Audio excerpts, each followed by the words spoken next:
After 17 years of marriage, he abruptly announced he was finished and wanted a divorce. I signed in silence and slipped away months later. He hosted a lavish party to unveil his engagement to his secretary. At the very same shoreline we once adored.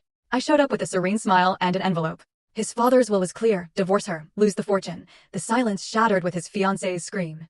Can you imagine standing on the very beach where you promised forever, watching your ex-husband celebrate his engagement to the woman who helped him betray you? Now, imagine holding a document in your hand that's about to cost him $23 million, and he has absolutely no idea.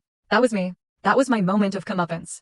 I was there on Malibu Beach, amidst 200 oblivious guests toasting Austin's new beginning with Olivia Jen. 17 years ago, Austin and I had exchanged vows on this exact stretch of sand. Now it was hosting his meticulously planned, utterly superficial future. The manila envelope clutched in my hand wasn't just paper, it was a silent bomb. Inside, a single document, a copy of his own father's will, a will Austin had never bothered to read. A single clause. A single, devastating detail that would strip him of everything he valued. He just didn't know it yet. I adjusted my sunglasses, the world a little sharper, a little more defined behind the dark lenses. Then I started walking toward the white pavilions. My heels sank into the warm sand with each deliberate, measured step, and honestly, it felt good. But before I dive into the chaos that unfolded that day, I need to tell you how I got to this beach, armed with the power to absolutely shatter Austin's perfect world. It all started about 3 months earlier, before the divorce papers arrived, before I knew about Olivia.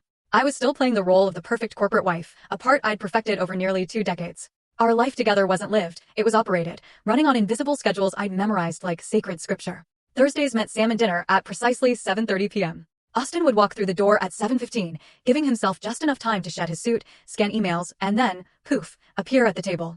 That particular Thursday, the last one we'd ever share as a married couple, though I was blissfully unaware then, I smelled his new cologne before I heard his footsteps. For 15 years, he'd worn the same woody scent I'd always bought him. Then, suddenly, 3 months prior, he'd switched. This new one was more aggressive, more assertive. It announced his presence instead of simply complimenting it. "Smells good," he mumbled about the dinner, already scrolling through his phone. A tiny, almost imperceptible text made him smile. He caught himself, though, and quickly wiped the emotion from his face, returning to his usual mask of professional indifference. I remember thinking, who is this new Austin? And why do I barely recognize him anymore? I'd spent the entire afternoon preparing for the Harrison Foundation Gala, our law firm's premier charity event. 3 hours on the phone with vendors, another 2 revising the seating chart to dot full story on the channel. Link below. Click now and watch what happened next.